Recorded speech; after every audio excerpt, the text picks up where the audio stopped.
وہ فتنہ ہے تقلید کا فتنہ۔ ہو سکتا ہے بہت سے لوگوں کو کیا ہے برا محسوس ہو سکتا ہے بہت سے لوگ کیا ہے ناپسند کریں، لیکن ہمیں یہ نہیں دیکھنا چاہیے کہ لوگ خوش ہو رہے ہیں یا ناخوش ہو رہے ہیں۔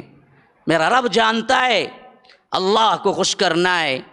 کل کے دن مجھے بھی جواب دہ ہے،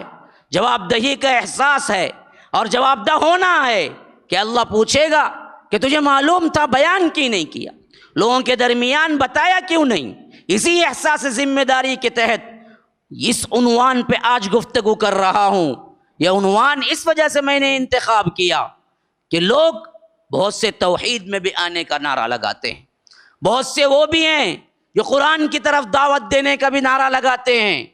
بہت سے وہ بھی ہیں جو کہتے ہیں کہ ہم خالص کتاب و سنت کی طرف دعوت دے رہے ہیں، لیکن ان کے اندر بھی یہ تقلید کا فتنہ اس جڑ سے مضبوط ہے، اس حیثیت سے مضبوط ہے کہ اگر ان پہ گفتگو کی جائے تو ان کے پیشانی پہ بل پڑ جاتے ہیں، انہیں ناگوار شروع ہو جاتا ہے۔ توحید والے بھی کہتے ہیں کہ یہ مسائل کیوں لے کے بیٹھ گئے، دنیا میں ہزاروں فتنے ہیں،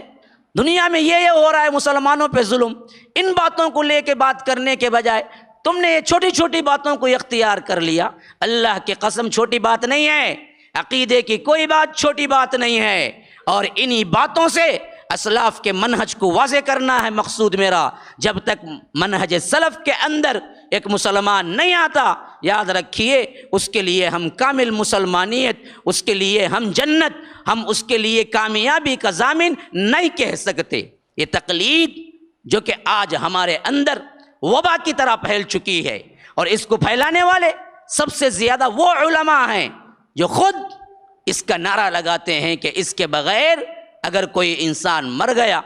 یا کسی کا قلادہ، کسی کی تقلید، کسی کے امام کی پیروی اپنے اوپر لازم نہ کر لی تو اس کے اوپر شیطان سوار ہو جاتا ہے، اور وہ جب مرتا ہے تو وہ ملت اسلامیہ پہ نہیں مرتا۔ اور ایسے بھی بہت سے ہیں جنہوں نے صاف صاف کہہ دیا، حدیث تو یہ ہے بھائی، میں نے پڑھا ہے،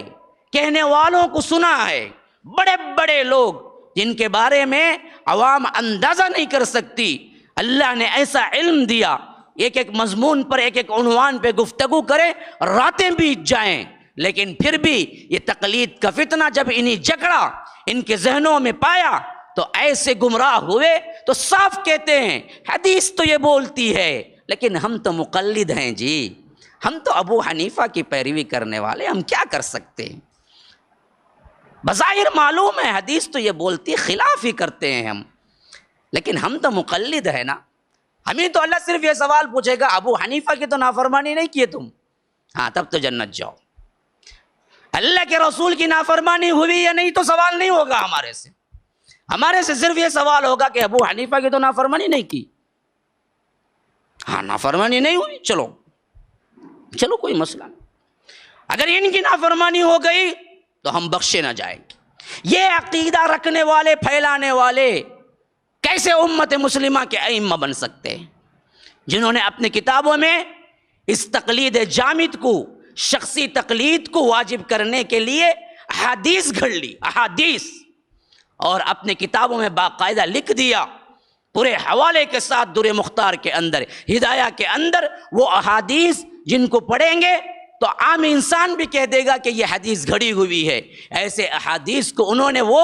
درجہ دیا کہ بخاری کی حدیث ان کے سامنے کیا ہے، ضعیف ہو جاتی ہے جب امام ابو حنیفہ کا قول آتا ہے، لیکن ان کی گھڑی ہوئی احادیث اگر امام ابو حنیفہ رحمہ اللہ کے شان میں ہو تو وہ بالکل کیا ہے، بخاری کی حدیث لگتی ہے۔